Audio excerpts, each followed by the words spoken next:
The puppy crashed through Marcus Hayes's window at 11:47 p.m., blood streaming from its paws, eyes wild with terror no hurricane could create. It didn't whimper for food. It didn't beg for shelter. It seized Marcus's sleeve in its teeth and pulled toward the door, again and again, releasing a sound that made his combat-trained instincts scream danger. When Marcus followed the desperate animal into the storm surge toward the abandoned shipping pier, he found a sealed container half submerged in rising water. Inside, chained to the wall, a German Shepherd mother fought to keep 3 small children above the floodline. They had minutes before the container became a tomb. Before we begin, please subscribe to this channel and watch until the end to see how this impossible night unfolds. Leave a comment telling us what city you're watching from, so we can see how far this story travels. Now, let's continue. The glass explosion pulled Marcus from the half-sleep he'd learned to trust more than real rest. His body moved before his mind caught up, rolling off the couch, hand reaching for the pistol that wasn't there anymore, breath coming fast and shallow the way it had for 8 years since Kandahar. "Easy, easy," he muttered to himself, forcing his lungs to slow.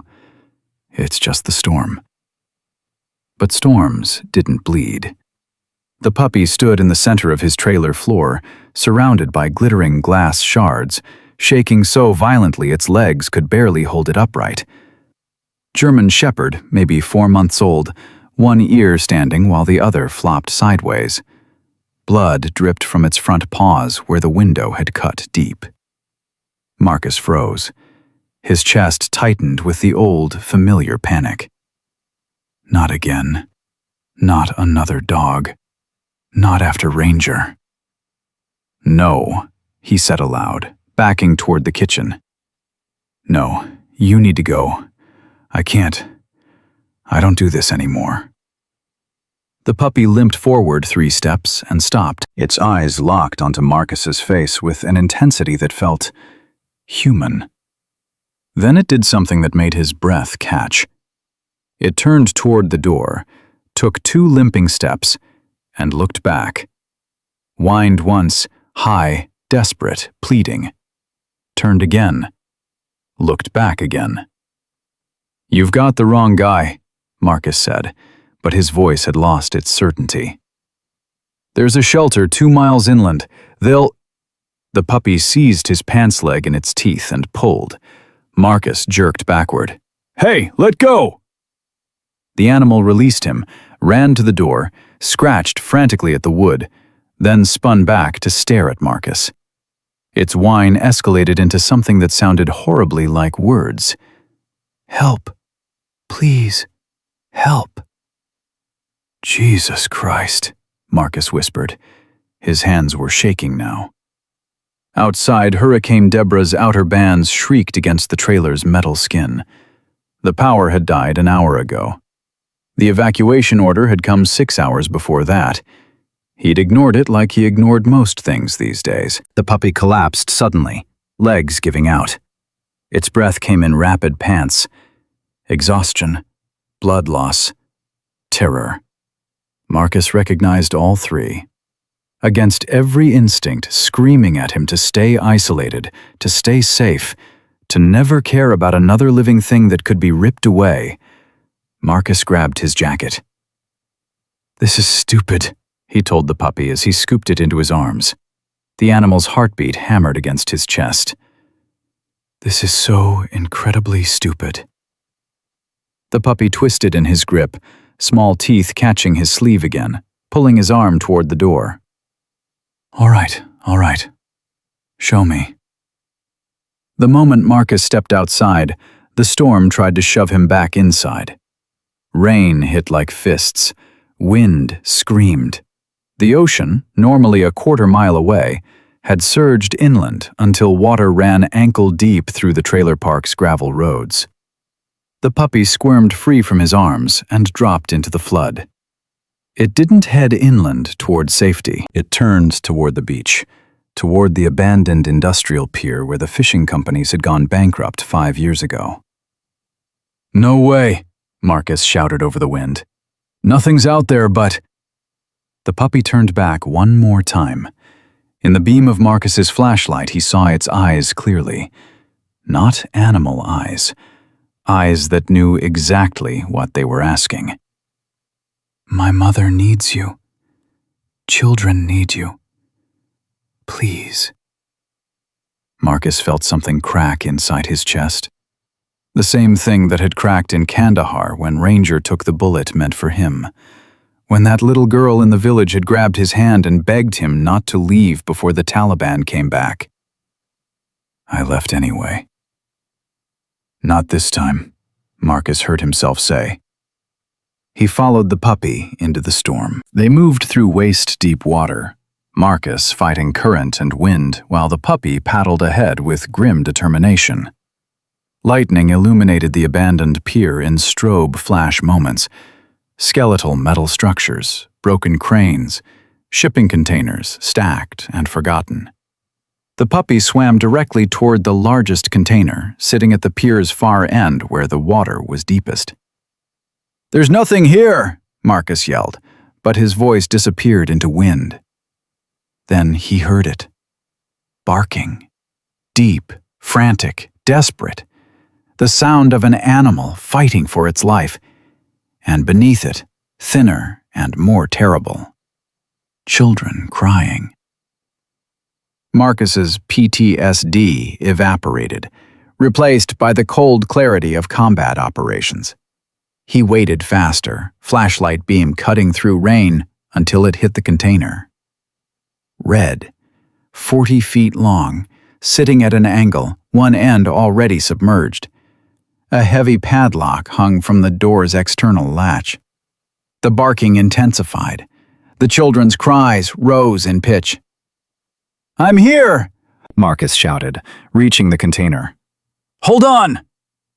He grabbed the padlock, pulled. Industrial-grade, thick steel. The kind you needed bolt cutters or... Marcus looked down at the water surging around his thighs, then at the angle of the container. The tide was coming in fast. Storm surge. In 20 minutes, maybe less, this entire container would be underwater. "God damn it!" He slammed his flashlight against the lock. Once. Twice. The plastic casing cracked, but the lock held.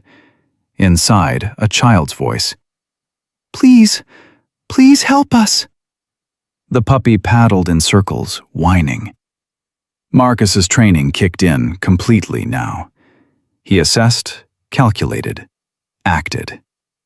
The container had an emergency release hatch on top, required by maritime law for exactly this situation. If he could climb onto the container, access the hatch, enter from above. He hauled himself up the container's side, boots slipping on wet metal. The puppy tried to follow, small claws scrabbling uselessly. "Stay there," Marcus ordered. He reached the top, found the hatch. Rusted shut, but not locked. He braced his feet and pulled. Metal screamed. His shoulder, the one that had taken shrapnel in Kandahar, sent lightning bolts of agony down his arm. "Come on, come on." The hatch gave way with a shriek. Marcus dropped through the opening into hell. Water had filled the container's lower third, black and churning. A large German shepherd, massive, powerful, soaking wet, was chained to the container wall. The chain was only 6 feet long, forcing her to stand in the rising water, head straining upward to breathe. Pressed against her body, trying to climb onto her back to stay above water, 3 children. A little girl, maybe 8, dark hair plastered to her face. A boy, 6 or 7, white-knuckled fingers gripping the dog's collar. A smaller child, 5 at most, clinging to the dog's neck, face buried in wet fur. They all turned to look at Marcus with eyes that had stopped believing in rescue. "Oh my God," Marcus breathed. "Oh Jesus, Mary and Joseph." The little girl spoke first, voice shaking but clear. "Are you real?" Or did we die? I'm real. Marcus splashed toward them, water now mid-thigh deep. I'm here. I've got you. The German shepherd bared her teeth, a low warning growl rumbling from her chest.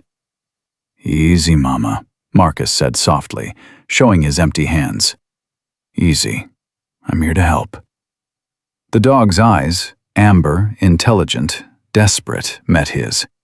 She stopped growling but kept her body between Marcus and the children. Smart girl, Marcus said. Protecting your babies. I respect that, but we need to move fast. He examined the chain, thick, secured with a combination lock to a bolt in the container wall. The bolt was industrial strength, set deep in steel. Water reached Marcus's waist, the children's chests. What are your names? Marcus asked, keeping his voice steady while his mind raced through options. Sophia, the older girl said. This is Mason, and that's Zara. Zara doesn't talk. Okay, Sophia, I need you to listen carefully. This container is filling with water. We're getting out, all of us. But I need you to be brave a little longer. Can you do that? Sophia's face crumpled. We've been brave for so long. Marcus felt his throat tighten. I know, honey. I know. Just a little more. He turned his attention to the chain, pulling his knife from his belt. Not strong enough to cut steel, but maybe if he could pry the bolt. The container shifted suddenly, tilting another 5 degrees. Water surged, splashing over the children's shoulders. The smallest one, Zara, lost her grip and went under. The German shepherd lunged, chain snapping tight, jaws closing on Zara's shirt and hauling her back to the surface. The child sputtered, coughing, still silent. We're out of time, Marcus said. He grabbed the chain and pulled with everything he had. Come on! His shoulder screamed. The chain didn't budge. Mister, Mason said, his voice thin with terror. I don't want to drown. You're not going to drown, Marcus promised. He meant it. Whatever happened, these children were not dying in this metal box. Not on his watch. Not again. Not like that village. Not like Ranger. Not again. He looked at the German shepherd. She looked back at him. And in that moment, Marcus understood.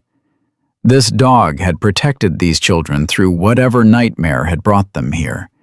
She'd fought, survived, endured, all for them. She wasn't going to let them go now. I need your trust, Marcus told her. Just for a minute. Trust me. He reached for the dog's collar. She tensed, but didn't bite. Marcus examined it quickly. Regular collar, no lock, just a buckle. An idea formed. Sophia, Marcus said, can you and Mason hold on to the dog's neck? Both of you, tight as you can. Why? Sophia asked. Because I'm going to make it so she can reach the ceiling, Marcus said. She's stronger than any of us. If I lift her, she can climb out through that hatch, and then... She won't leave us, Sophia interrupted. She never leaves us. She will if you tell her to, Marcus said. She'll do anything to save you, won't she? Sophia looked at the dog. The dog looked back at Sophia.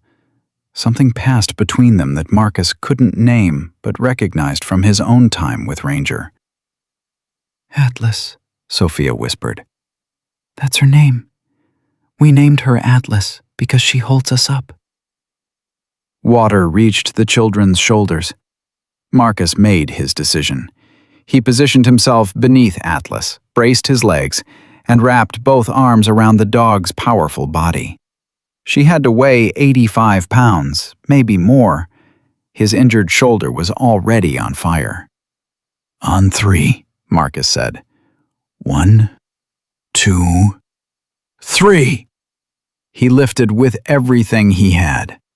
Atlas's claws scrabbled at his arms, his chest, his face, not attacking, just panicking. The chain pulled her back down.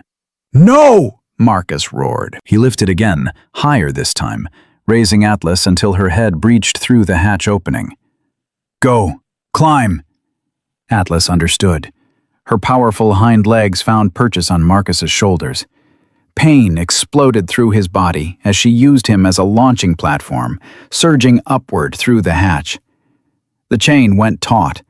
For one horrible second, Marcus thought it would pull her back down, would break her neck. Then he heard it, metal shrieking.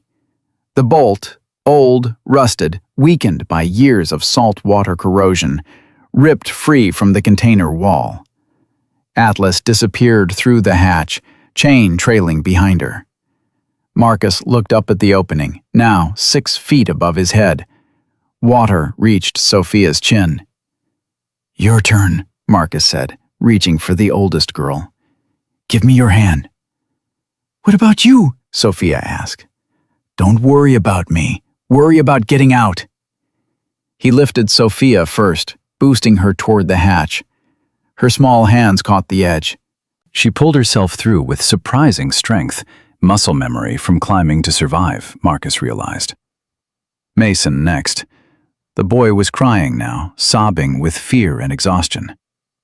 Almost there, buddy, Marcus said. Your sister's waiting. Sophia's hands appeared through the hatch, reaching down. Mason, grab on! Together, they hauled Mason through.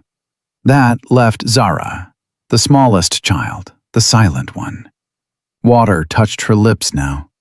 Marcus scooped her into his arms, holding her high above his head. Sophia, he shouted. Reach down, grab her hands. Sophia's arms appeared, stretching. Zara's small fingers grasped. Pull, Marcus ordered. The girls strained together. Zara rose, inch by inch, water falling from her clothes. Then she was through. Water reached Marcus's chest, then his neck. The hatch seemed impossibly far away now. His shoulder was destroyed, strength fading. He jumped once, fingers brushing metal but not catching. Jumped again. Missed. Water touched his chin. Then something incredible happened. A rope dropped through the hatch. Not rope, the chain. And climbing down it, Atlas. The German shepherd descended until she was level with Marcus, balancing on the chain with impossible grace. She looked at him with those amber eyes. Grab on. Marcus seized the chain. Atlas braced her powerful body against the container wall and pulled. Muscle and will, and something that transcended both. The children's voices echoed from above, Sophia's command cutting through chaos. Atlas, pull! Marcus's head cleared the water. His hands caught the hatch edge. With a final surge that tore something vital in his shoulder, he hauled himself through. He collapsed on top of the container, gasping. 3 children piled onto him, sobbing. Atlas stood over them all, panting, bleeding from her paws where the chain had cut, but alive, triumphant. Below, water completely filled the container. The puppy, Marcus had almost forgotten, paddled toward them through the storm surge, crying with joy. Marcus gathered all 3 children against his body, shielding them from wind and rain. Atlas pressed close on one side, the puppy on the other. Got you, Marcus whispered into the storm. I've got you. All of you. Lightning flashed. Thunder followed. And through the chaos, Marcus felt something he hadn't experienced in 8 years. Purpose. Thunder cracked overhead. Marcus held the children against his chest, feeling their small bodies shake with cold and shock and relief. Atlas pressed against his side, her wet fur soaking through his jacket. The puppy, Hope, he'd call it Hope, whined and licked Sophia's hand. We need to move, Marcus said, forcing his voice steady despite the agony in his shoulder. This pier isn't safe. Where? Sophia asked. Where can we go? Good question. The trailer park was flooding. The town had evacuated. The storm was intensifying. "My trailer's on high ground," Marcus said. "It'll hold. Can you walk?" "We've been walking for weeks," Sophia said quietly. "We can keep walking." Something in her tone made Marcus's blood run cold. But questions could wait. Survival came first. He helped them off the container, one by one. Mason's legs nearly gave out when he hit the water. Marcus caught him, lifted him onto his back. "Piggyback ride," Marcus said. "Hold on tight." "I'm too heavy," Mason protested. "Son, I carried a 100-pound pack through mountains. You're fine." They moved through the flood as a unit.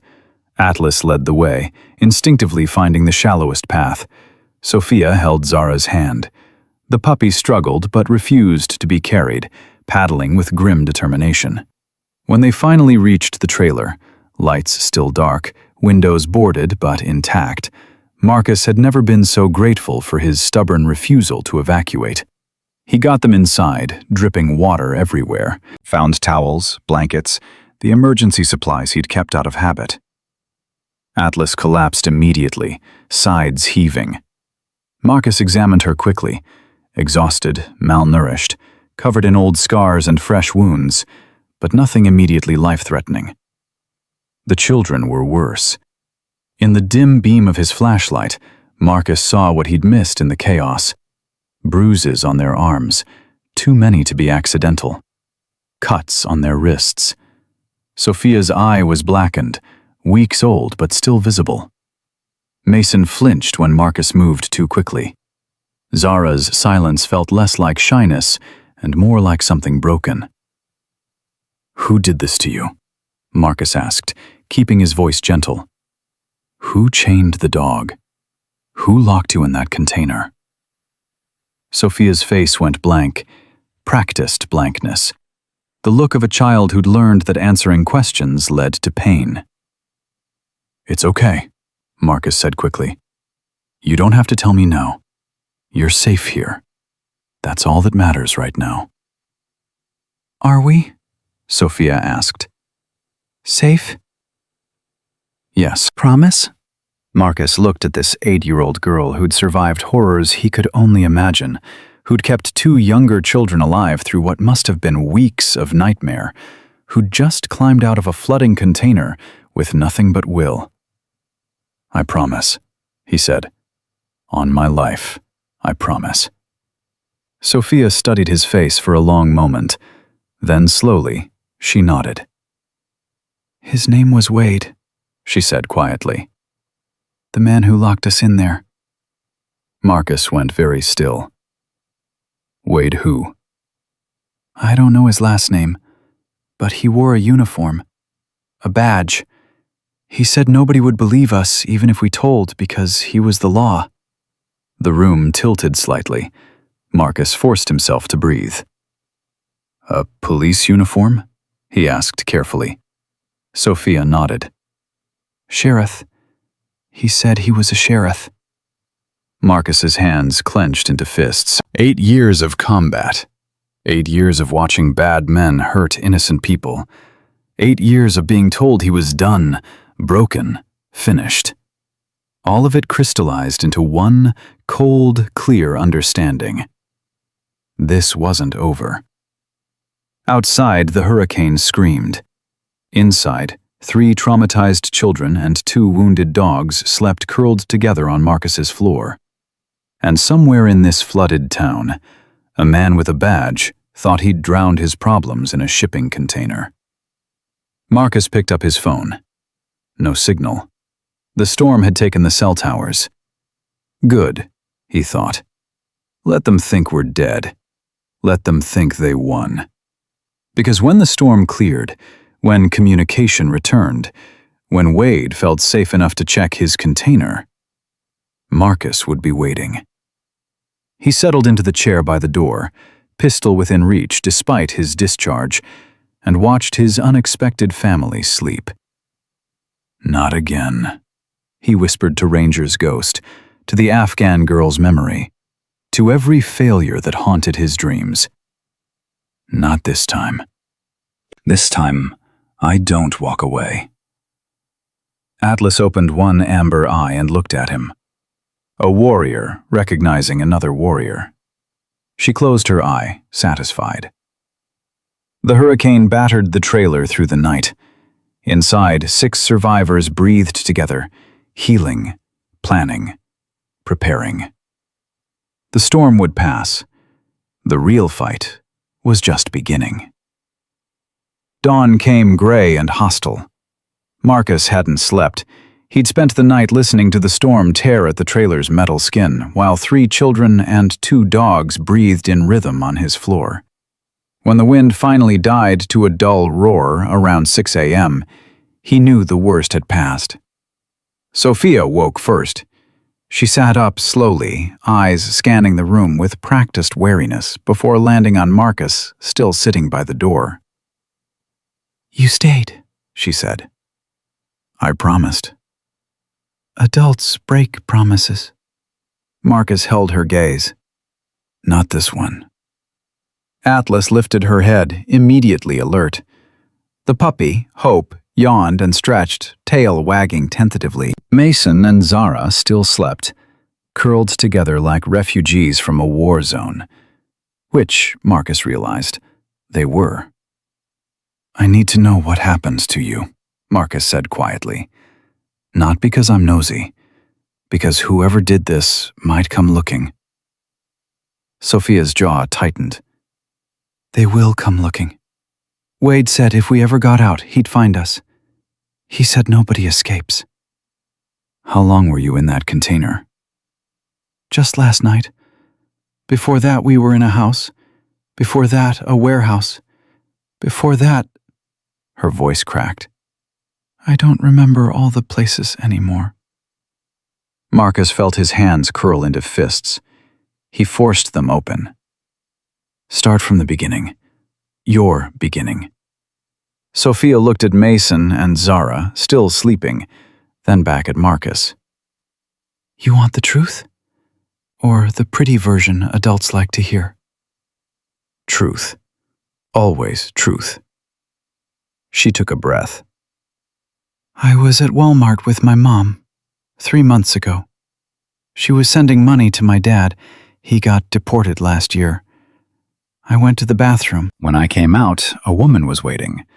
She said my mom sent her to get me, said there was an emergency. I was scared, so I followed her." Sophia's voice went flat. "Stupid. You were a kid. You trusted an adult. That's not stupid." "It got me taken. The woman drove me to a house. Other kids were there, different ages. They kept moving us every few weeks. Different houses, different towns. Wade was one of the guards. He liked to remind us that nobody was looking for us, that our families thought we ran away or didn't care, or were dead." Marcus felt bile rise in his throat. "How did you end up with Mason and Zara?" "Mason came 2 weeks after me, foster kid. His caseworker dropped him at a house, but it wasn't his foster home. He figured it out too late. Zara," Sophia's voice softened. "Zara came a month ago. She hasn't talked since. Whatever happened before they took her broke something." "Where did Atlas come from?" "They used dogs to scare us, keep us from running." Atlas was one of them. She had a handler, this guy named Rick, who liked to hurt things. But Atlas, she was different. She'd stand between us and Rick when he got mean. One night, Rick started beating Mason real bad, and Atlas— Sophia's eyes widened with the memory. She just snapped, killed Rick, ripped his throat out. After that, she stayed with us, protected us. When they came to move us yesterday, they couldn't get near us because of Atlas. So Wade chained her, said he'd drown her slow while we watched. But the puppy got away. Sophia nodded. Hope, that's what we call her. Hope got out through a gap in the container wall. She tried to chew through Atlas's chain, but she was too small. We told her to find help. We didn't think she would. We didn't think anyone would come. I came. Why? Sophia's question held genuine confusion. You don't know us. Marcus thought about Ranger, about the Afghan village, about 8 years of guilt. Because someone needed to, he said simply. Mason stirred, sitting up with a gasp. His eyes darted around the trailer, panic setting in until he saw Sophia. It's okay, Sophia told him. We're safe. This is Marcus. He got us out. Mason stared at Marcus with huge eyes. Are you a policeman? No. Good. Mason's relief was palpable. Policemen are bad. Not all of them, Marcus started, then stopped. Who was he to tell this kid what to believe after what he'd survived? But the one who hurt you is, and he's going to answer for it. How? Sophia asked. You said yourself you're not a cop. You're just... She gestured around the small, cluttered trailer. Just some guy. Just some guy who knows how to fight, Marcus said, and who's got friends who know how to investigate. He picked up his phone again. Still no signal. He tried the emergency radio he kept for hurricanes. Static, but underneath it, faint voices. The local emergency channel was coming back online. Multiple fatalities reported in the flooding. Search and rescue operations beginning at first light. All residents remaining in the evacuation zone should signal for. Marcus switched it off. Search and rescue meant authorities. Authorities meant Wade would know they'd survived. We need to move, he said, standing. Where? Sophia asked. The whole town's flooded. Exactly, which means Wade thinks you're dead. Let's keep it that way until I can get word to someone who can actually help. He moved to the window, peered through the boards. Water still covered the ground, maybe 2 feet deep, but receding. In the distance, he could see other trailers, some toppled, some intact. Then he saw the truck. Big, black Ford F-250 with modifications. Pushing slowly through the floodwater, headlights cutting through morning mist. It stopped 3 trailers down, engine idling. Marcus's combat instincts flared. Everyone down, now. Don't make a sound. The children dropped instantly, muscle memory from hiding. Atlas positioned herself between them and the door, hackles raised. Hope whimpered once, then went silent. The truck moved closer, stopped directly in front of Marcus's trailer. A door opened. Boots splashed in water. Then a voice, loud and friendly. Hello, anyone in there? Sheriff's Department, checking for holdouts. Marcus's blood turned to ice. That voice, confident, authoritative, carrying the weight of assumed trust. Sophia grabbed his arm, squeezed once. Her lips formed a single word. Wade. Sir, ma'am, if anyone's in there, we're here to help. Marcus made a split-second decision. Hiding would only buy time. Eventually, Wade would break in, search, find them. Better to control the confrontation. He grabbed his phone, switched it to video mode, and slipped it into his shirt pocket, lens pointed out. Then he opened the door. The man on his porch was exactly what Marcus expected. Mid-40s, tall, solid build running to fat, wearing a sheriff's deputy uniform, still clean despite the disaster around them. His face was broad and friendly, smile practiced, eyes flat and assessing. A name tag read W. Stratton. Morning, Wade said, smile widening. Glad to see someone made it through. Hell of a night. Hell of a night, Marcus agreed carefully. Wade's eyes scanned past Marcus into the trailer's dim interior. You alone? Yeah. No family? Nobody else rode out the storm with you? Just me. Wade's smile never wavered, but something shifted in his eyes. A calculation. Mind if I come in? Just want to check for structural damage. Make sure you're safe. I'm good. Trailer's solid. Still, protocol says And I say I'm good. Marcus kept his voice level, but let steel show through. I appreciate you checking, but I don't need assistance. Wade's friendly mask slipped for just a second. His hand moved to his belt, not quite touching his weapon, but close enough to send a message. Sir, I'm going to need you to cooperate. We're conducting mandatory welfare checks on all. Atlas's growl cut through the air. Low, menacing, unmistakable. Wade's eyes widened. His hand dropped to his gun. You have a dog in there? Yeah. Sounds aggressive. I'm going to need to see it. Make sure it's not dangerous. She's fine. Just protective. Wade's smile vanished completely. Step aside, sir. No. I'm not asking. Marcus let his own mask fall away. The combat veteran, the man who'd survived Kandahar, who'd lost Ranger, who'd failed that village. That man looked back at Wade with eyes that had seen death and delivered it. Neither am I, Marcus said quietly. For a long moment they stood locked in silent confrontation. Wade's hand hovered over his weapon. Marcus calculated distances, angles, how fast he could disarm the deputy, despite his injured shoulder. Then Sophia's voice came from inside the trailer, small but clear. He's the one. That's Wade. Wade's face went blank with shock, then fury. He pushed past Marcus, hand on his weapon now, and stopped dead. 3 children stood in a line, Atlas in front of them, Hope beside her. All of them alive.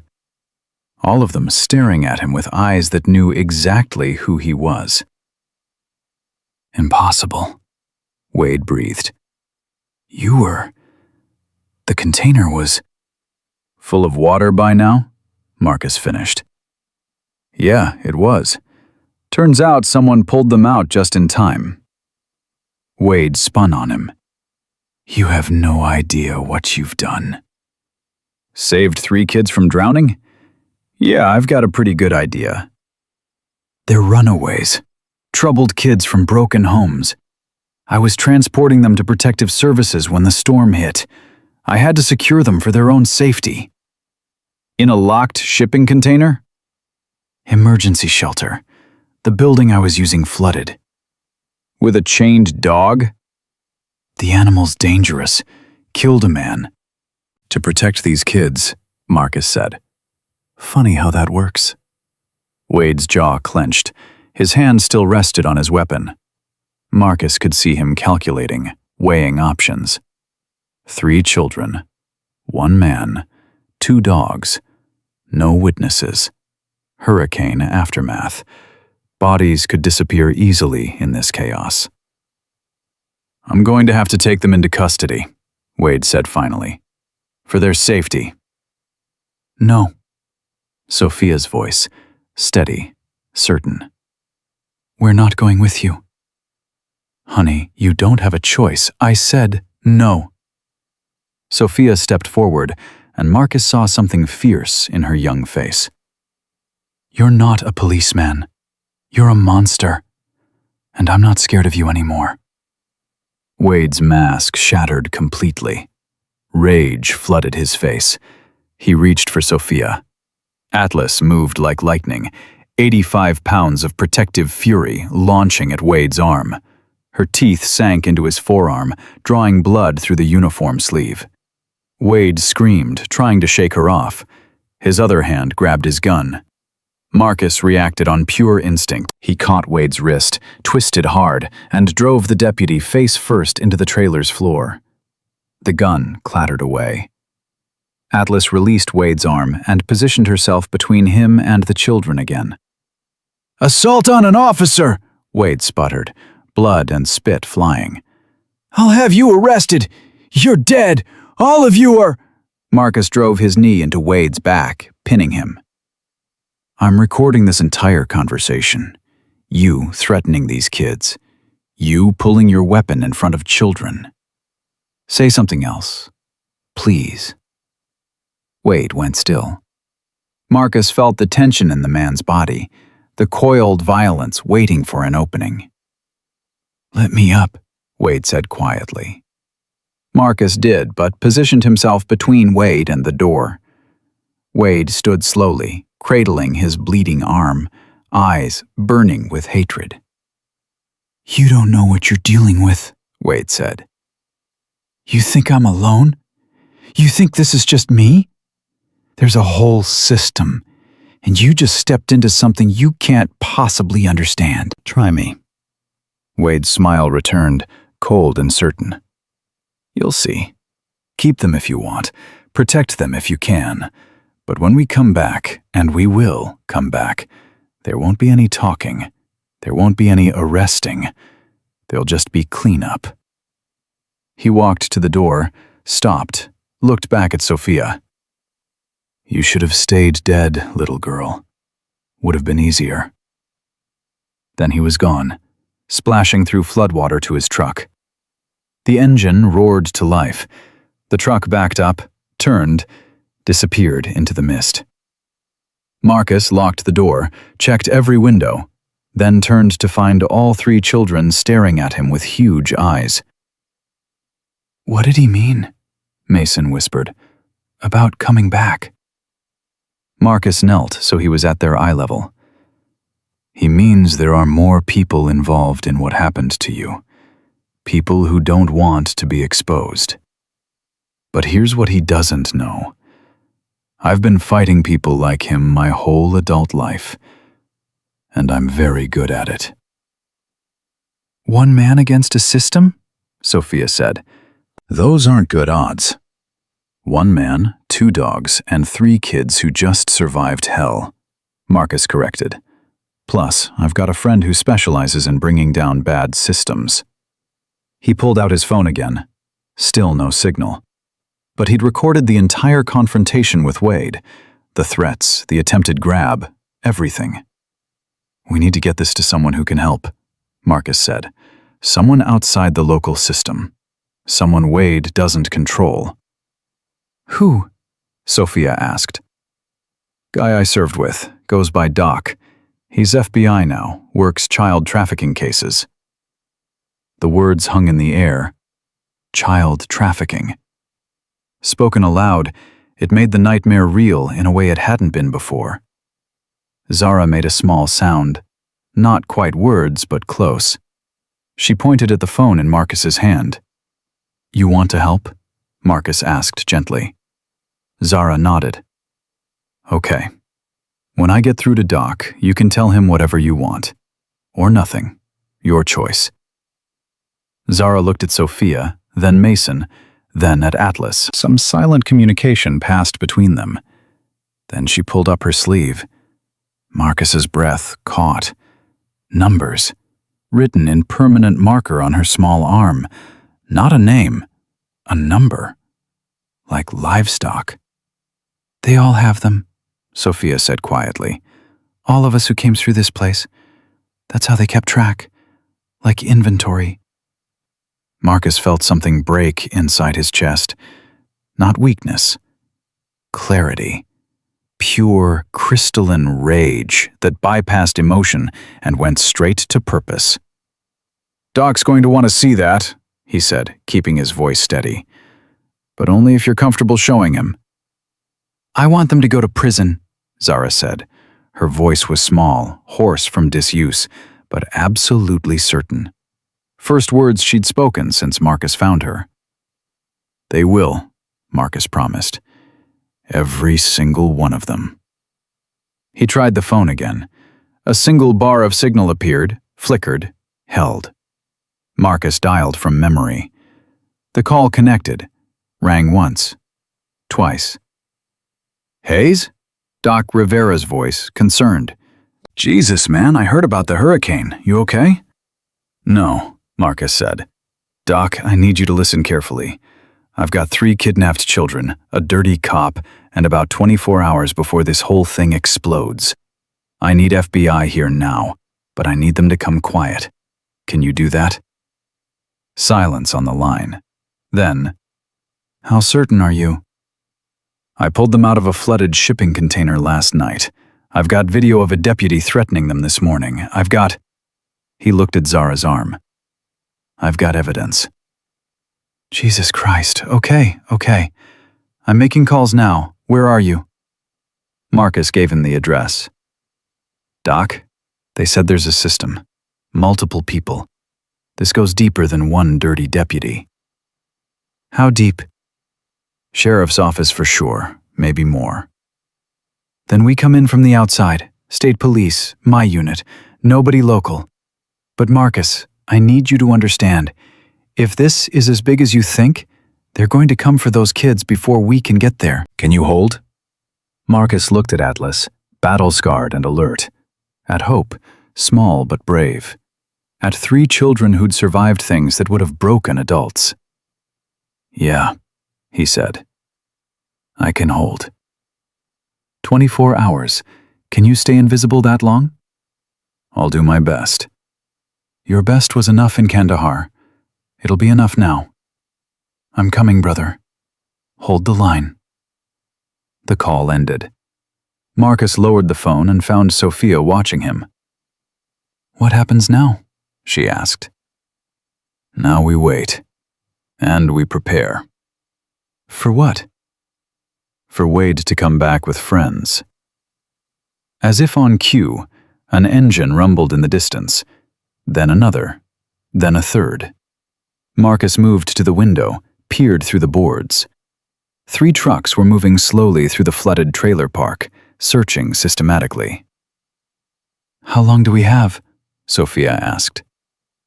Not long enough, Marcus said. He began pulling supplies, water, food, first aid kit, the ammunition he technically wasn't supposed to have anymore. Atlas watched him work, understanding preparing for battle when she saw it. Are we going to die? Mason asked. Marcus stopped, turned to face all 3 children. No. I've lost too many people already. I'm not losing you. Promise? Mason's voice was very small. Promise. Outside, the trucks drew closer. Inside, 6 survivors prepared to fight for their lives. The real war was about to begin. Marcus counted 5 men in the 3 trucks. Maybe more he couldn't see. Wade would be one of them. The others could be anyone. Deputies, accomplices, hired muscle. It didn't matter. What mattered was getting these kids out before the trucks arrived. We're leaving, Marcus said, already moving. Grab only what you can carry in one hand. Food, water, nothing else. Where are we going? Sophia asked, but she was already helping Mason tie his shoes. The old marina, half-mile north. It's abandoned, lots of places to hide, and I've got a friend's boat stored there in dry dock. You think we can make it before they get here? Sophia's voice stayed calm, but her hands shook. We have to. Atlas was already at the door, body tense. Hope pressed against Zara's legs. The little girl scooped the puppy into her arms without being asked. Marcus grabbed his go bag, habit from the service, and checked the pistol one more time. 13 rounds. Not enough for a sustained fight, but enough to buy time if it came to that. Listen to me, he said, kneeling so the children could see his face. If shooting starts, you run. You don't look back, you don't wait for me. Atlas will lead you to the marina. There's a blue and white cabin cruiser called Second Chance. Hide in the cabin below deck. Don't come out until you hear my voice or see FBI badges. Understood? What about you? Mason asked. I'll catch up. That's what my foster dad said before he left me at that house, Mason said quietly. He didn't catch up. Marcus felt the words like a punch. I'm not your foster dad. I'm a Navy SEAL who doesn't leave people behind. Not anymore. The truck engines grew louder. Out the back, Marcus ordered. Now! He opened the rear window he'd prepared earlier, helped each child through. Sophia went first, landing in ankle-deep water and immediately turning to help Mason. Zara followed, still clutching Hope. Atlas squeezed through last, powerful body barely fitting. Marcus grabbed the video camera he'd set up inside, another old habit, and followed them out just as the first truck pulled up to his front door. They moved fast through the flooded trailer park, using wrecked mobile homes as cover. The water had receded to 6 inches in most places, but was still treacherous, hiding debris and drop-offs. Marcus kept the kids between him and Atlas, forming a protective corridor. Behind them, he heard boots hitting water, shouting, the distinct sound of his front door being kicked in. "They're inside," Sophia whispered. Keep moving. Don't run. Running makes noise. Fast walk. They cleared the trailer park and hit the access road. The marina lay ahead, a collection of buildings and dry dock structures abandoned after the fishing industry collapsed. Perfect for hiding. Also perfect for getting trapped if they weren't careful. "Wade found them!" a voice shouted behind them. "They're heading north!" "Run," Marcus said. "Now!" They sprinted. Zara's small legs couldn't keep pace, so Marcus scooped her up, puppy and all, and ran with her. His shoulder screamed in protest, but he ignored it. Pain was temporary. Losing these kids was forever. Atlas ran ahead, clearing the path, making sure nothing dangerous waited. Her training, whatever dark purpose she'd been bred for, was saving them now. They reached the marina and ducked behind the first building. Marcus set Zara down, breathing hard, and risked a look back. 3 trucks had emerged from the trailer park. Men were pouring out, at least 8 of them. Wade stood directing, pointing in different directions, organizing a search pattern. "They're hunting us," Mason said, voice tight with fear. "Let them hunt," Marcus said. "This is my territory now. I've spent months walking these docks. I know every hiding spot, every access point, every escape route." "What's the plan?" Sophia asked. "Get you 3 to that boat, lock you in, lead them away from you." "You're using yourself as bait," Sophia said flatly. "That's a terrible plan." "You got a better one?" Sophia looked at the marina, thinking hard. "How many ways into that boat?" 1 ladder from the dock, 1 emergency hatch on the stern. "So if they find us, we're trapped." "That's why I'll make sure they don't find you." "No," Sophia said. "That's why we need a better plan." Marcus stared at this 8-year-old girl who'd survived things that broke adults, who was now trying to strategize their survival like a junior officer. "I'm listening," he said. "They think we're running, hiding, scared. What if we're not? What are you suggesting? You said this marina has lots of places to hide. Use that. Split them up. Make them think we scattered. Some of them will chase the wrong targets. And while they're chasing shadows? We get to the boat, but not to hide, to call for help. You said the FBI is coming in 24 hours. Can we make this boat move?" "Not without a crane to get it off the dry dock." "Then we make them think we can move it. Make them panic. Panicked people make mistakes." Marcus felt something unexpected. Respect. "You've got tactical instincts. Where'd you learn that?" 3 months of staying alive when people wanted us dead," Sophia said simply. "You learn fast, or you don't learn at all." Atlas barked once, sharp, urgent. Warning. Marcus looked. The men had spread out, were moving through the marina in a sweep pattern. Professional, organized. Wade had trained them well. "Your plan," Marcus said. "How do we make them panic?" Sophia's eyes lit with something fierce. "Fire!" Marcus understood immediately. The marina had dozens of abandoned structures filled with old equipment, fuel cans, flammable materials. A fire would bring authorities, first responders, attention Wade desperately didn't want. "It's risky," Marcus said. "Could spread out of control." "Everything's still wet from the hurricane," Sophia countered. "It won't spread far, but it'll make smoke. Lots of smoke. And noise if we do it right. You're terrifying, Marcus said. I mean that as a compliment. Desperation makes you creative, Sophia said. Mason, you remember that propane tank we saw behind the bait shop? Mason nodded, eyes wide. Think you could turn the valve? Sophia, Marcus said carefully, what exactly are you planning? You've got a lighter, right? Or matches? Yes. Then we're going to make the world's loudest distraction. 10 minutes later, Marcus watched from behind a pile of crab traps as Sophia's plan unfolded. They'd positioned themselves strategically, children and dogs hidden in the boat's cabin, Marcus near the bait shop with a clear line to their position. The men were close now.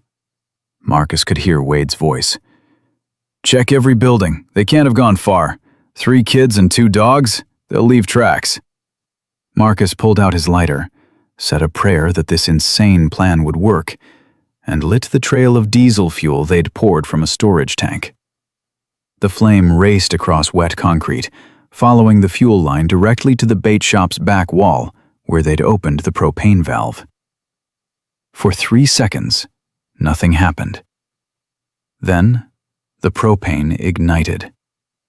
The explosion wasn't massive, not Hollywood Fireball big, but it was loud. Shockingly loud. The bait shop's back wall blew outward, flames shooting up, black smoke pouring into the sky. The men scattered, shouting. Wade screamed orders. Someone yelled about calling the fire department. No fires departments, Wade roared. We handle this ourselves. Find those kids. But the damage was done. Panic had set in. The organized search pattern dissolved into chaos. Marcus used the confusion to sprint toward the boat. He climbed the ladder, dropped through the hatch, found 3 children and 2 dogs waiting in the dark cabin. Everyone okay? He asked. Did it work? Sophia asked. You're a criminal mastermind, Marcus said. It worked perfectly. I'm 8, Sophia said. I shouldn't have to be a criminal mastermind. The truth of that statement hit Marcus hard. No, you shouldn't. Atlas nudged his hand. Marcus stroked her head absently, thinking. They'd bought time, maybe 15 minutes before the men regrouped and continued searching. The FBI needed 24 hours. They had to hold out until then. His phone buzzed.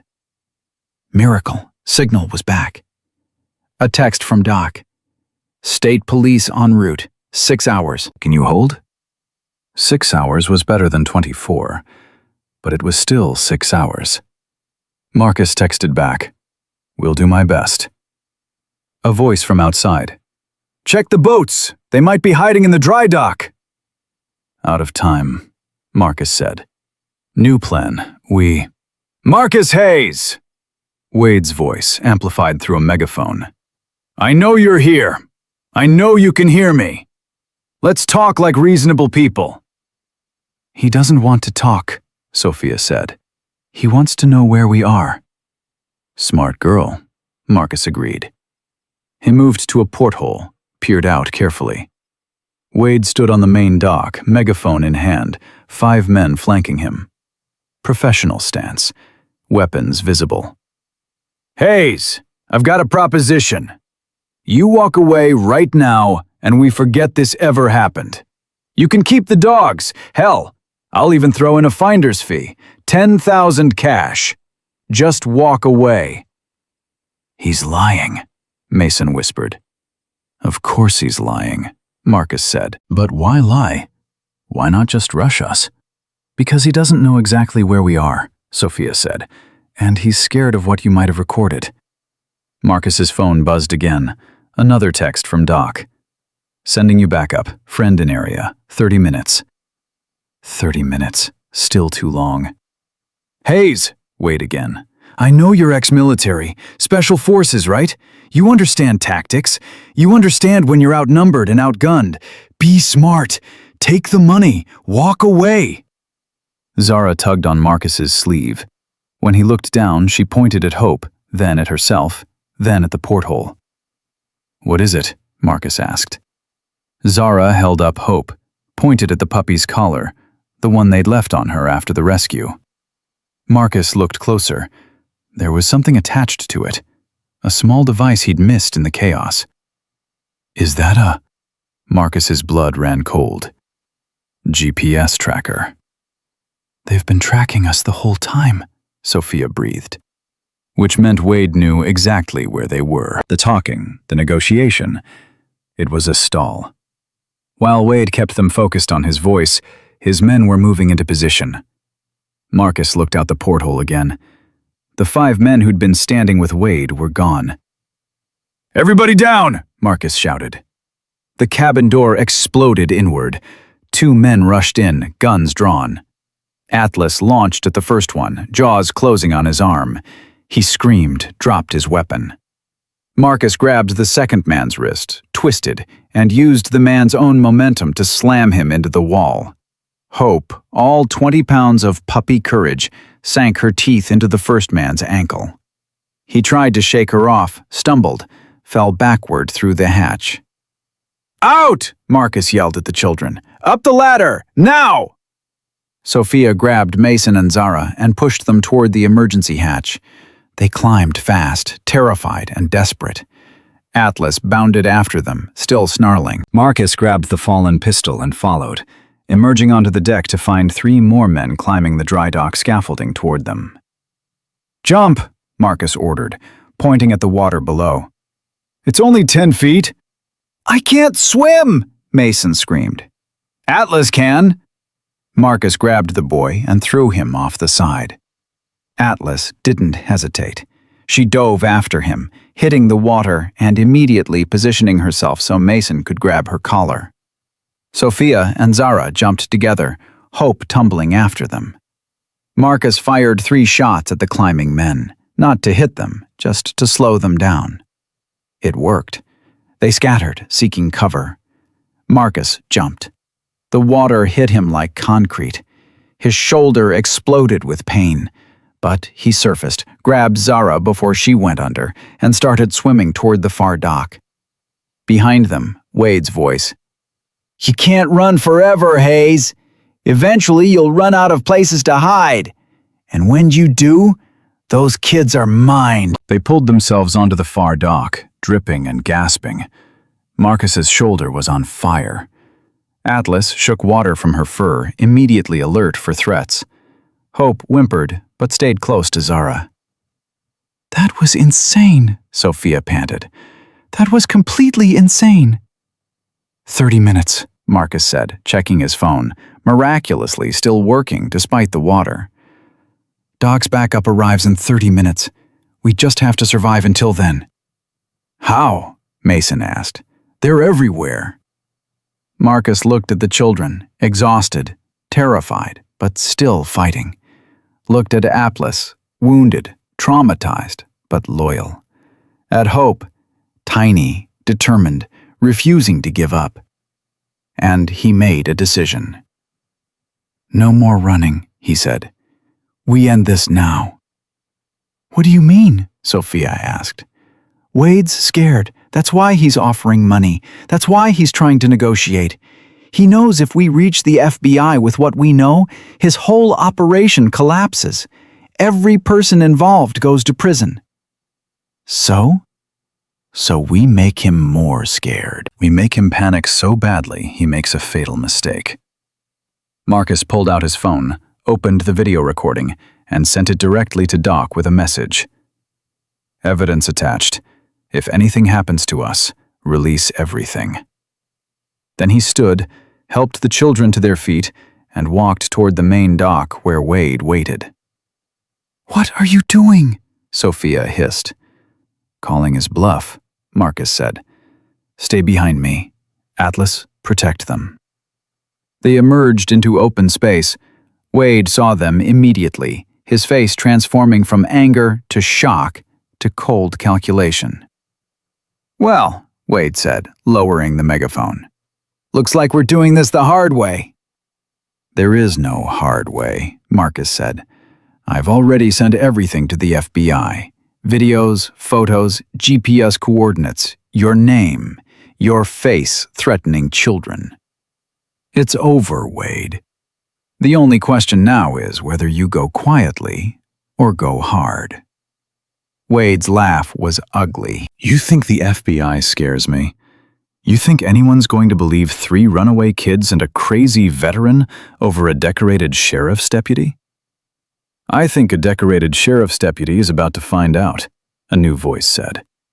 Everyone turned. A man stood at the marina entrance, late 40s, black, wearing jeans and a windbreaker with FBI stenciled across the chest. He held up credentials with one hand, weapon drawn with the other. "Special Agent Leonard Rivera," Doc said. "Wade Stratton, you're under arrest for kidnapping, child endangerment, and about 15 other charges I'm going to enjoy reading to you." Wade's face went white. His men looked at each other, calculating odds. "Drop your weapons," Doc ordered. "All of you, now." One of Wade's men moved. Atlas growled. Hope barked. And then another voice, older and colder, cut through the tension. "Nobody drops anything." Marcus turned to see a man in his 60s stepping out of the largest truck. Sheriff's uniform, silver hair, face that belonged on election posters. Sheriff Tom Bridger. He was holding a rifle, and it was pointed directly at the children. "Agent Rivera," Tom said calmly, "I suggest you lower your weapon. Otherwise, I start shooting kids. Your choice." Doc's face went rigid. His weapon stayed up.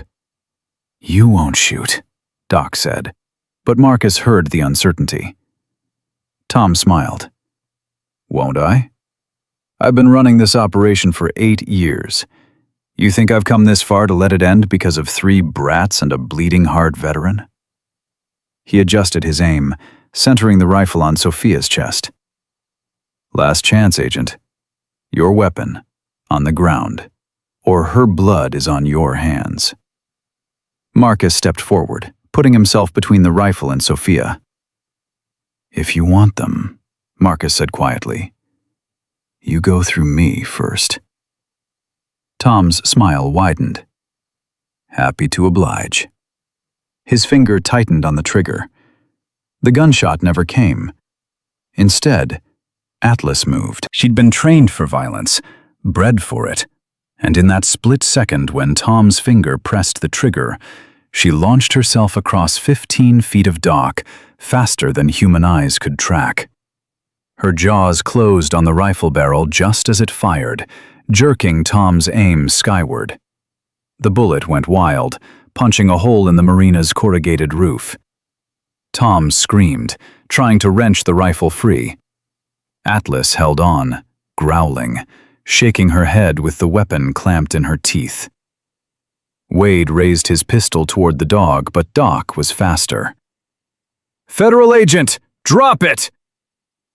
Wade's hand froze. His men stood paralyzed, caught between their boss's orders and an FBI agent's weapon. "Atlas, release," Marcus commanded. The dog let go immediately, the rifle clattering to the dock. She returned to Sophia's side, blood on her muzzle.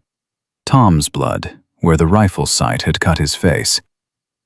Tom backed up, hand pressed to his bleeding cheek, eyes wild with rage, and something else. Fear. Real fear. "You have no jurisdiction here," Tom said, but his voice shook. "This is local law enforcement business. Those children are runaways under my protective custody." "Save it," Doc said. He pulled out his phone, hit speaker, and a recording played.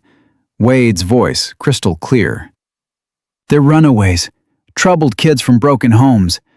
I was transporting them to protective services." Then Marcus's voice. "In a locked shipping container?" Wade's response. "Emergency shelter." Tom's face went ashen as the recording continued. Every threat, every admission, Every moment of the confrontation at Marcus's trailer preserved digitally. "That's fabricated," Tom said.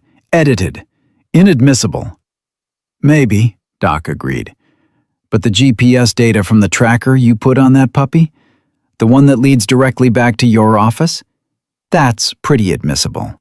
So are the financial records my team pulled from your department's evidence locker. 47 payments to offshore accounts over 8 years. Want to explain those? You're bluffing, Tom said. You couldn't have gotten warrants that fast. Didn't need warrants. Your deputy Wade called this morning reporting 3 drowned children. Filed an official report. That gave us probable cause to investigate. And once we started investigating, well, Doc smiled coldly. It's amazing what we found. Tom's jaw clenched. His hand dropped to his weapon. Don't, Doc warned. My backup is 30 seconds out. State Police, FBI Tactical Team, U.S. Marshals. You fire that weapon, you're dead before you hit the ground.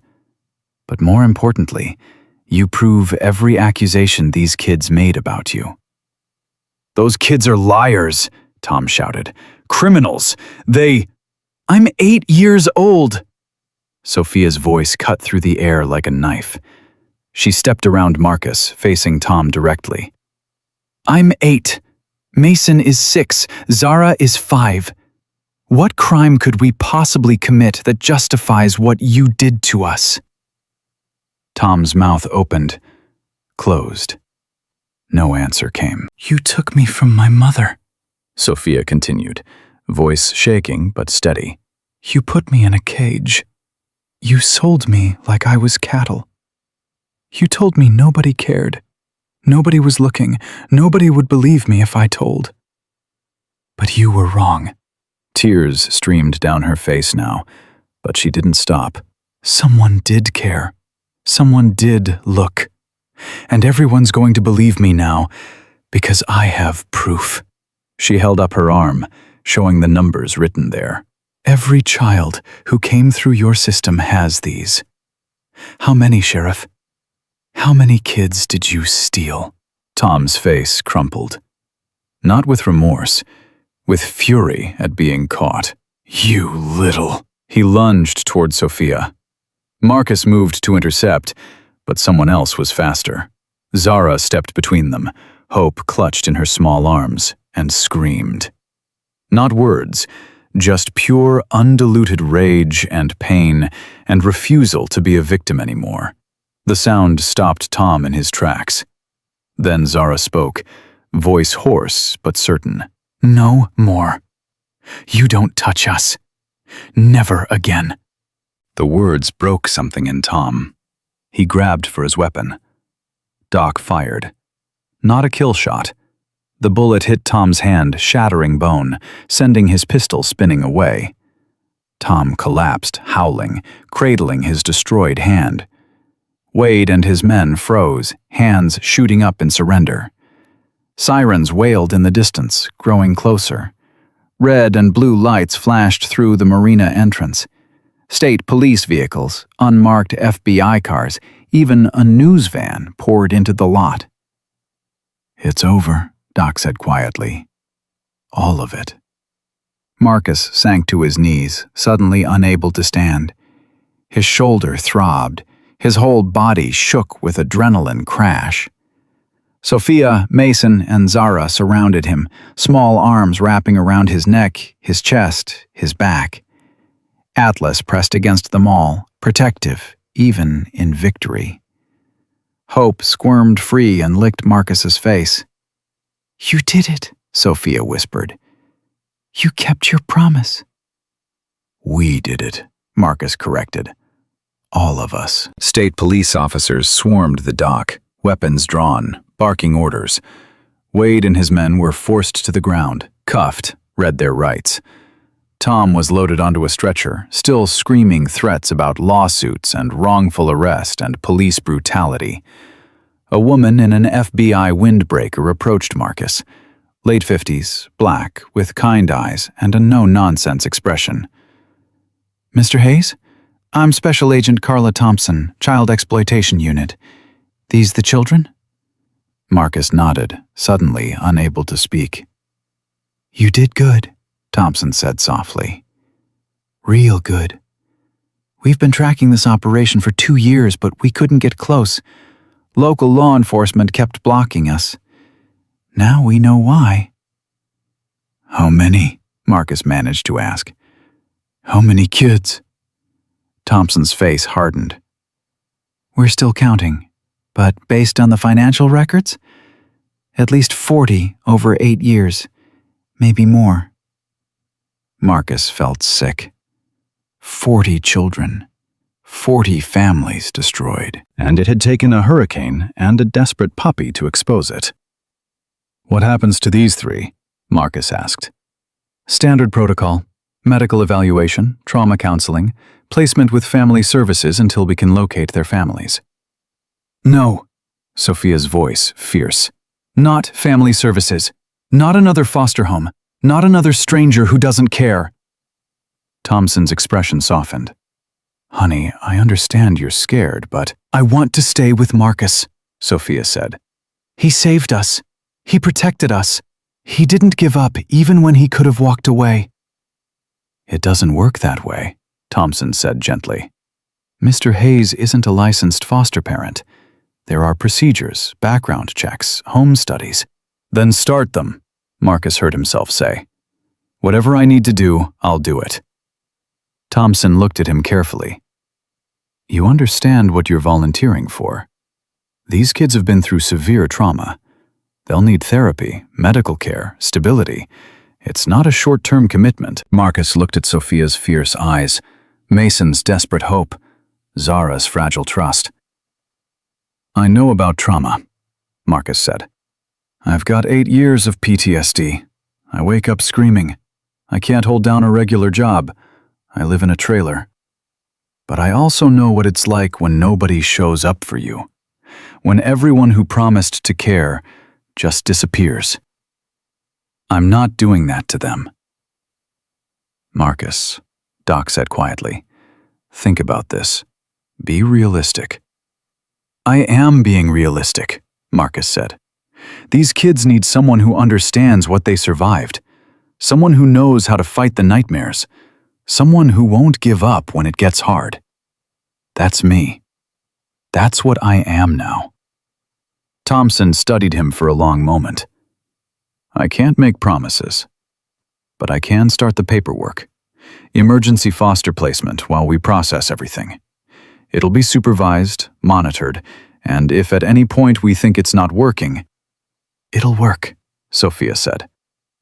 How do you know? Thompson asked. Because he already chose us, Sophia said simply. when he could have closed his door and let that puppy freeze outside, when he could have walked away at the container, when he could have taken Sheriff Tom's money and disappeared. He chose us every single time. That's how I know. Thompson's eyes glistened. Okay, we'll try. But there are rules, Mr. Hayes, strict rules. And the first one is getting these children to a hospital right now. The next 6 hours blurred together. Hospital examinations, social workers asking gentle questions, detectives taking statements. Sophia spoke for all 3 children, her voice steady as she detailed every location they'd been held, every person they'd seen, every scrap of information that might help investigators. Mason stayed close to Marcus the entire time, holding his hand with a grip that wouldn't release. Zara spoke more, short sentences at first, then longer ones, describing things she'd witnessed in a 5-year-old's vocabulary that made hardened detectives look away and wipe their eyes. Atlas and Hope stayed in the hospital parking lot with a veterinary team Doc had called. Both dogs were examined, treated, vaccinated. The vet found old scars on Atlas, cigarette burns, knife wounds, signs of systematic abuse. But she also found something else. She's pregnant, the vet told Marcus. About 3 weeks along. 4, maybe 5 puppies. Marcus looked at Atlas lying on the examination table, exhausted and wounded, but somehow still protective, still strong. She'd survived hell, protected children, fought killers, and was carrying new life through it all. "She's a fighter," Marcus said. "Takes one to know one," the vet replied. By evening, the FBI had raided 6 locations across 3 counties. They found evidence of systematic child trafficking, money laundering, evidence tampering, and murder. 2 children were recovered alive from a house 20 miles away. 4 bodies were found in shallow graves behind an abandoned warehouse. Tom Bridger's entire operation had depended on controlling information, controlling law enforcement, controlling the narrative. Without that control, it collapsed in hours. Wade broke first. He gave names, dates, locations, details about every person involved in exchange for a reduced sentence. The list included 2 county commissioners, a family court judge, 5 deputies, and 3 social workers who'd falsified records. By midnight, the story had gone national. News trucks packed the hospital parking lot. Reporters screamed questions at anyone who emerged. Marcus ignored them all, focused solely on the 3 children in hospital beds who flinched every time a door opened. Doc found him in the hallway around 2 a.m. State police just arrested Judge Hendricks. He's the one who was signing off on the fake custody transfers. His computer had files on 73 children over 12 years. "Jesus," Marcus breathed. "Gets worse. Sheriff Tom wasn't running this operation. He was middle management. We think there's a larger network, multi-state, maybe international. This was just one node." "How do you stop something that big?" "One node at a time," Doc said. "Today we got this one. Tomorrow we start on the next. And we couldn't have done it without you." "I just followed a puppy in the rain," Marcus said. "You did a lot more than that," Doc said. "You gave 3 kids back their lives." In the hospital room, Sophia stirred and sat up, looking around in panic until she saw Marcus through the doorway. Her shoulders relaxed. She lay back down. "They trust you," Doc observed. "I don't know why. I'm broken. You're exactly what they need," Doc interrupted. "Know why? Because you understand. You've been where they are. You know the nightmares don't stop just because the bad guys are caught. You know healing takes time and patience, and someone who won't run when it gets ugly. You're not perfect, Marcus, but you're present. And for kids like them, that's everything." 3 days later, Marcus stood in a courtroom, emergency hearing.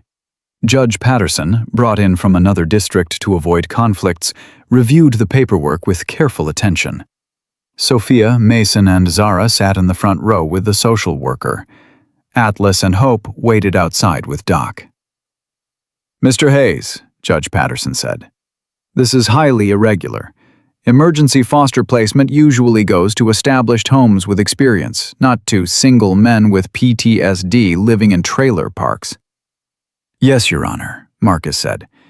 "Agent Thompson argues that in this case, the irregular approach serves the children's best interests." "Do you agree?" "I think these kids have been through every kind of regular approach the system offers," Marcus said. "Regular didn't save them. Regular put them in Tom Bridger's hands. Maybe they need irregular." Judge Patterson's mouth twitched. "Perhaps. Agent Thompson, your assessment?" "The children have bonded with Mr. Hayes in a way I rarely see," Thompson said. "Trauma bonding can be complicated, but in this case, I believe it's therapeutic. He represents safety, protection, and follow-through. Removing them from his care now would constitute additional trauma." "Mr. Hayes, do you understand this is temporary? That you'll undergo full background checks, home studies, parenting classes, and supervised visits?" "Yes, Your Honor." "And you're prepared for the challenges? These children will have nightmares, behavioral issues, attachment problems." "I know," Marcus said. "I have nightmares too.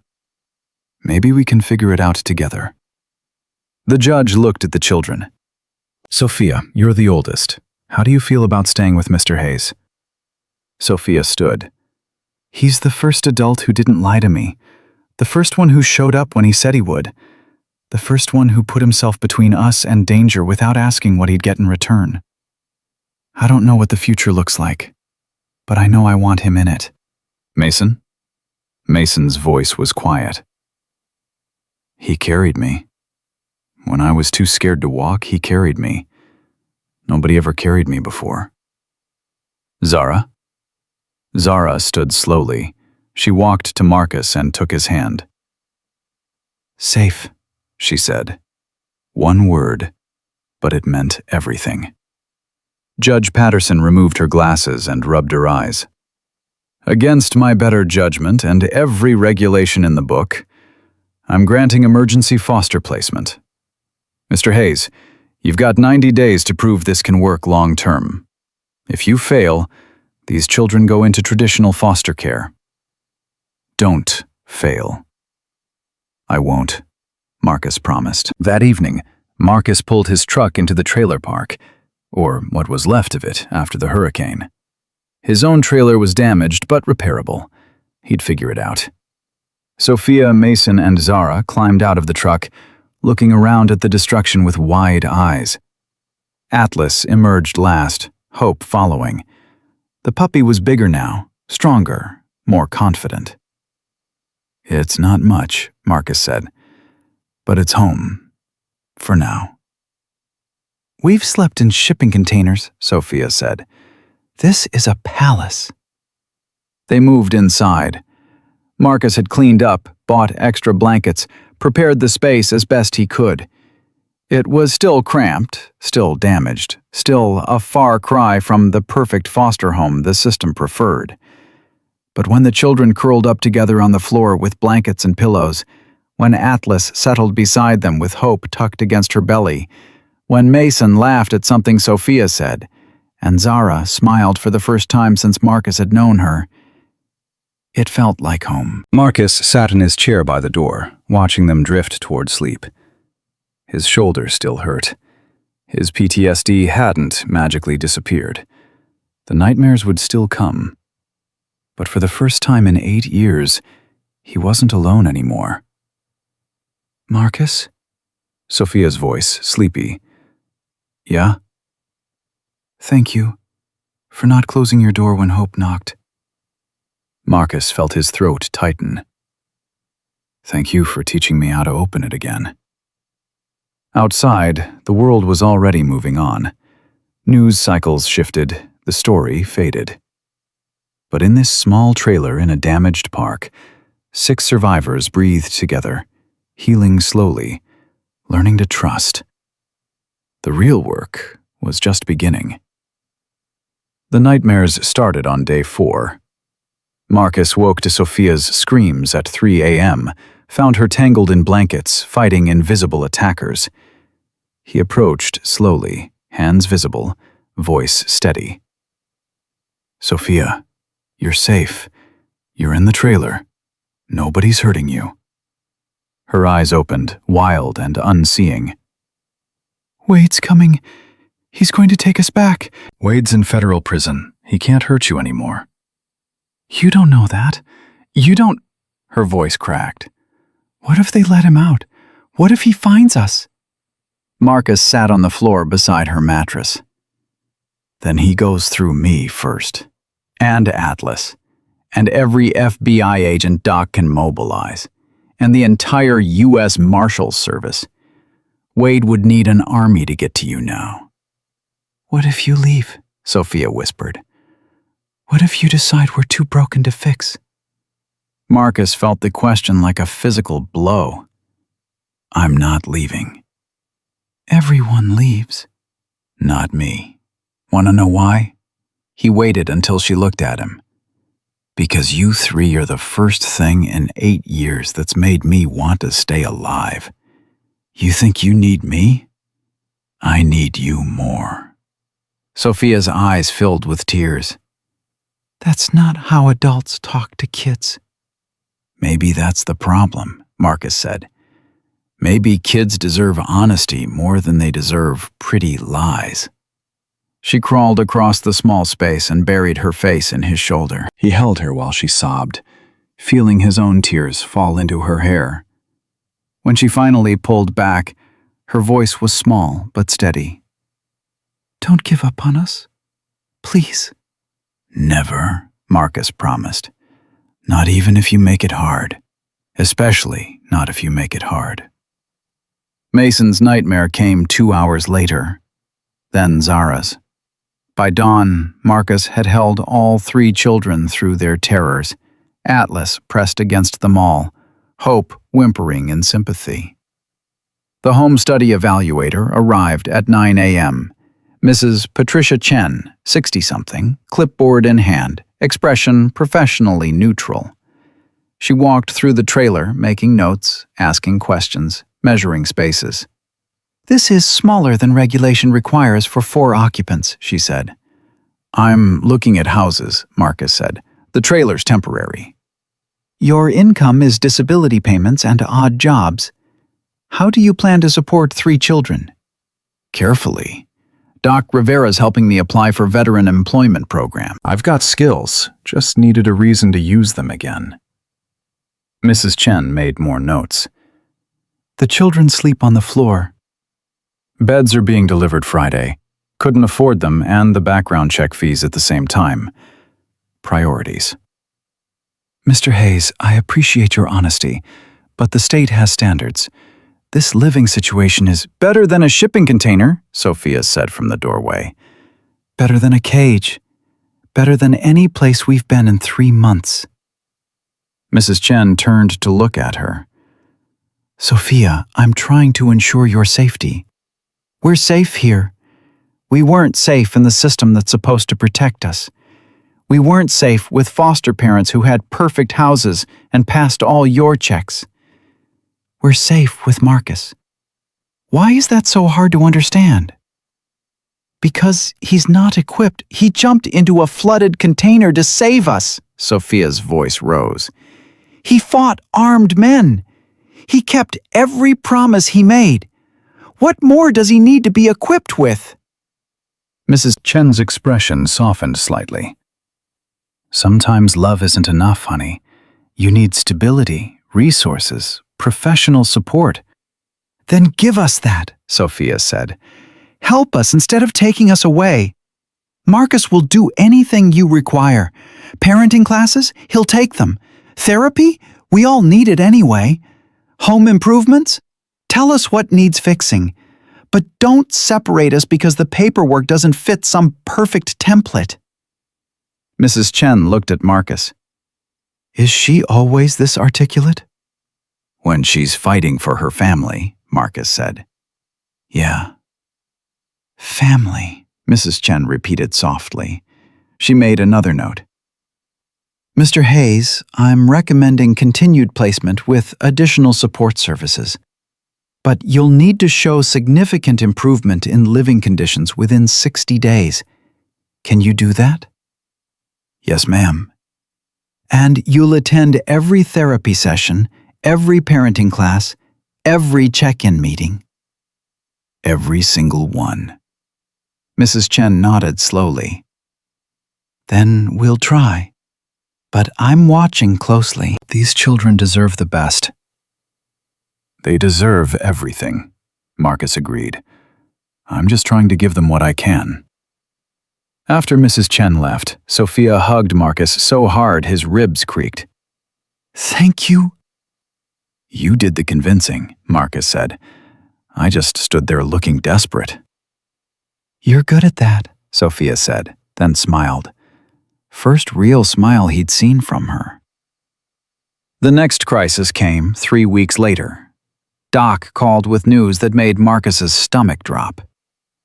"We found Sophia's aunt in Texas, her mother's sister. She's filing for custody." Marcus's throat closed. "When?" "Hearings in 10 days. Marcus, she's blood family. Courts favor biological relatives. You need to prepare Sophia." Marcus found her in the small yard behind the trailer, teaching Mason how to throw a ball for Hope. Atlas watched from the shade, her belly noticeably swollen with puppies now. Sophia, we need to talk. She read his face immediately. They found someone who wants me back.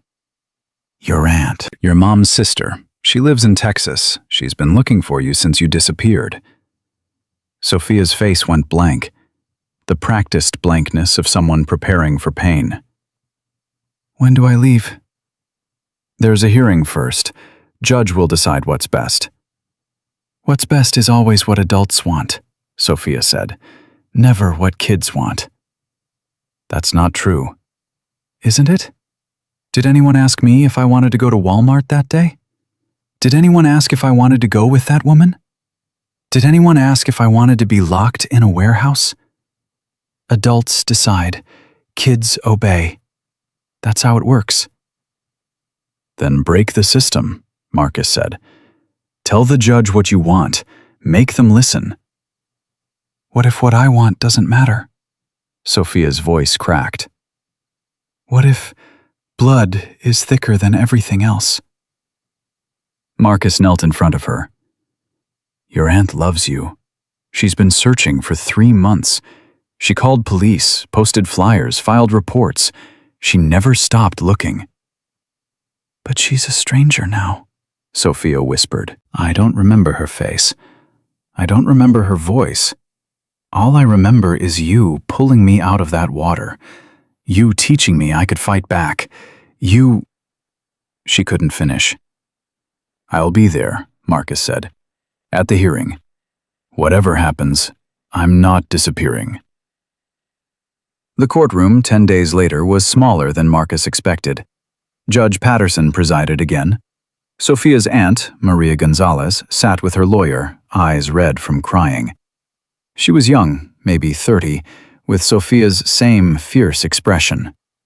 The social worker presented the case. Blood relative versus emergency foster parent. Established home versus trailer. Family connection versus trauma bond. Judge Patterson listened to both sides, then addressed Sophia directly. You're 8 years old. That's old enough to have an opinion. What do you want? Sophia stood. Marcus saw her hands shaking, but her voice was steady. I want to know my aunt. I want to learn about my mother, my family, where I came from. But I also want Marcus in my life. He saved me. He kept me safe when the whole world felt dangerous. I don't want to choose between family I should have and family I found. Can't I have both? Maria spoke then, voice thick with emotion. I've been trying to reach Sophia for months. The system told me she was a runaway, that she didn't want to be found. They lied to me. I thought I'd lost her forever. She looked at Marcus. You brought her back. You protected her when I couldn't. I don't want to take her from you. I want to thank you. Judge Patterson studied both of them. Here's what I'm ordering. Joint custody arrangement. Sophia lives primarily with her aunt in Texas. Family connection is vital for healing. But Marcus retains legal guardianship rights with scheduled visits, holidays, summers. You'll work together to raise this child. Can you do that? Maria looked at Marcus. Can we? Marcus saw the hope in her eyes, saw Sophia's desperate prayer that the adults would figure this out. Yes, he said. We can. What about Mason and Zara? Sophia asked. What happens to them? Mason's grandmother was located in Oregon, the social worker said. She'd been trying to find him for 2 years. The foster system lost his file. She gains full custody. Mason's face lit up. Grandma Rose? Really? Really, the social worker confirmed. She's outside waiting. And Zara? Sophia pressed. The social worker's expression changed, became careful. Zara's situation is more complex. Her mother was murdered. Extended family members are being evaluated, but the process takes time. How much time? Marcus asked. 6 months, maybe longer. She stays with me, Marcus said. It wasn't a question. Mr. Hayes, you haven't completed the full certification process, then I'll complete it. But she's not going into the general foster system, not after what happened to her. She stays with me until her family is ready, or until I finish every requirement to keep her permanently. Those are the only options. Judge Patterson made another note. I'll allow it. Conditional placement pending full certification. Mr. Hayes, you've got 6 months to prove you can do this alone. I'm not alone, Marcus said, looking at Atlas. I've got help. That night, Sophia packed her small bag of belongings. Maria waited in the parking lot, giving them time to say goodbye. This isn't goodbye, Marcus told her. It's see you later. Promise? Christmas. You'll come back for Christmas. We'll have a real tree, terrible cooking, probably some kind of disaster, but we'll be together. Sophia hugged him fiercely. Take care of Mason and Zara until their families come. And take care of yourself. You too, kid. Go meet your aunt. Learn your history. But remember, you've got 2 families now. One you were born into, and one you survived into. Both matter. She left with Maria, looking back 3 times before the car disappeared. Mason's grandmother arrived the next morning. Rose Chen was 72, tiny, fierce, crying so hard she could barely speak. She held Mason like she'd never let go. I'm sorry, she kept saying. I'm so sorry I didn't find you sooner. It's okay, Grandma, Mason said. Marcus kept me safe. Rose looked at Marcus with eyes that held an entire lifetime of wisdom. You gave me back my grandson. How do I thank you for that? Take care of him, Marcus said. Love him. Be patient with the nightmares. That's all the thanks I need. Rose kissed Marcus's cheek. You're a good man. Don't forget that when the dark times come. Then Mason was gone too, leaving just Marcus, Zara, and 2 dogs in a trailer that suddenly felt enormous and empty. That night, Zara climbed into Marcus's lap, something she'd never done before, and spoke in her small, hoarse voice. Am I going away too? Not unless you want to, Marcus said. I'm going to fight to keep you here. Is that okay? What if nobody wants me? What if I don't have a family? Marcus felt his heart break and heal simultaneously. Then you'll stay with me. We'll build a family. You, me, Atlas, Hope, and whoever else needs a place to land. Even if I'm broken? Especially because you're broken. I'm broken too. Maybe that's why we fit. Zara buried her face in his chest. Okay. Okay? Okay, I'll stay. If you'll have me. Always, Marcus promised. The next 6 months were harder than combat. Marcus attended parenting classes, therapy sessions, home visits, certification courses. He found a small house near Doc's place, nothing fancy, but clean, safe, with a yard for the dogs. Atlas gave birth to 5 puppies in the middle of March. Hope, now full-grown and protective, refused to leave Atlas's side during labor. The puppies were perfect, 4 girls and 1 boy, all black and tan, all healthy. We should keep them all, Zara said, holding the smallest puppy with reverent care. We should find them good homes, Marcus countered. Homes that need what these pups can give: love, protection, purpose. Doc helped place 4 puppies with veteran families dealing with PTSD. The 5th, the boy, brave and stubborn, went to a woman whose daughter had survived trafficking. The little girl named him Guardian. Hope stayed, of course. She was family. And Atlas, scarred and strong, remained the protector of their small household. The FBI investigation concluded with 47 arrests across 6 states. Wade testified against everyone in exchange for 25 years instead of life. Tom Bridger got life without parole. Judge Hendricks got 30 years. The network that had destroyed so many lives finally collapsed under the weight of its own evil. 63 children were recovered alive. 19 bodies were found.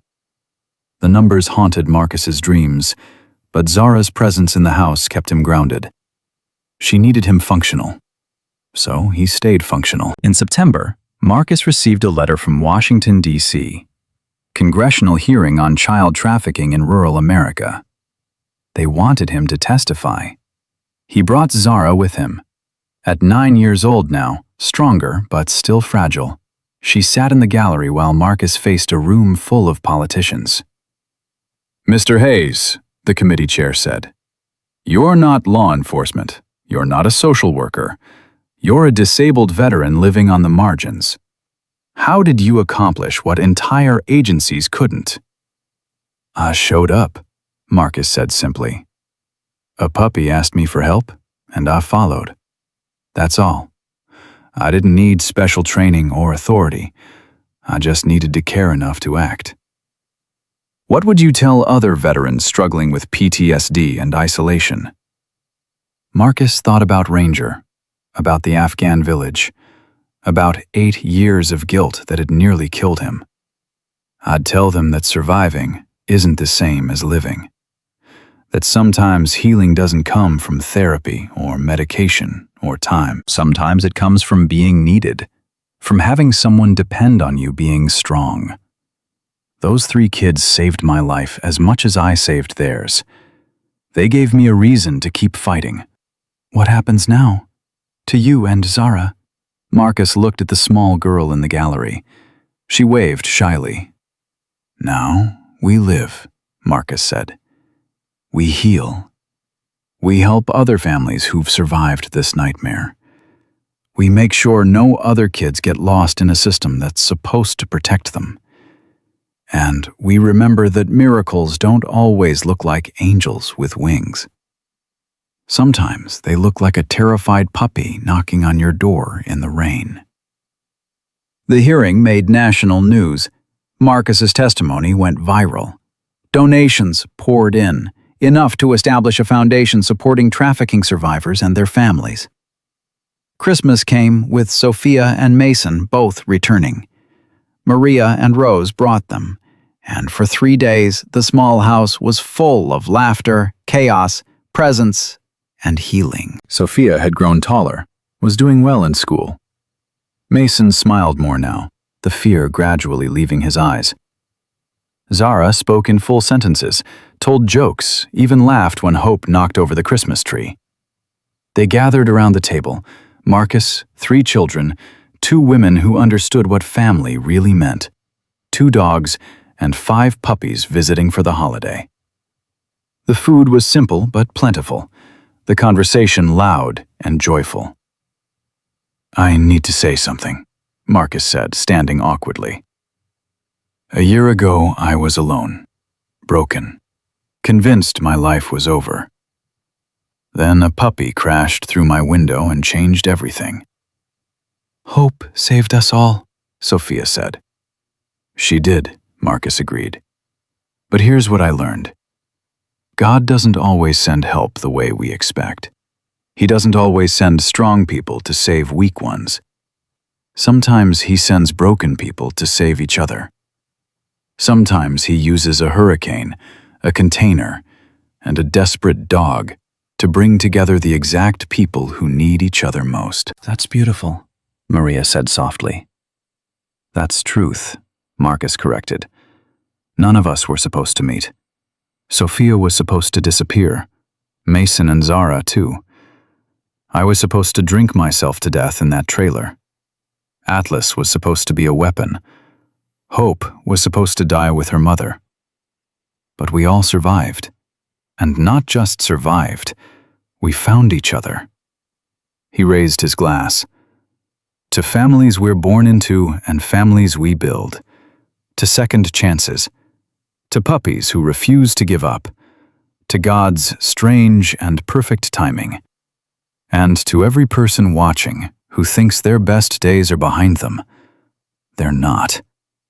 Your miracle might be one knock away. They clinked glasses, even the children with their juice. Atlas barked once, Hope howled. The puppies joined in, creating chaos and joy in equal measure. Later, after everyone else had gone to bed, Marcus stood on the porch watching stars. Zara joined him, wrapped in a blanket. Are you happy? She asked. More than I ever thought possible, Marcus said honestly. Me too. She slipped her small hand into his. Thank you for not closing the door that night. Thank you for teaching me how to open it again, Marcus said. They stood in comfortable silence, this broken veteran and this surviving child, bound together by tragedy and choice, and something that transcended both. Inside, Atlas settled on her bed, puppies nursing. Hope curled against her mother, protective even in sleep. Two dogs who'd survived hell to find purpose. Marcus thought about Ranger, about the Afghan village, about 8 years of guilt.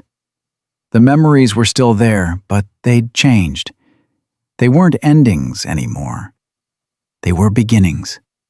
Because sometimes the worst night of your life leads to the best day. Sometimes losing everything means you're finally ready to receive what matters most. Sometimes God breaks you open so he can fill the cracks with something stronger than what was there before. Marcus looked at Zara's trusting face, thought about Sophia and Mason sleeping safely in homes that loved them, considered Atlas's fierce maternal protection and Hope's boundless courage. This was his purpose.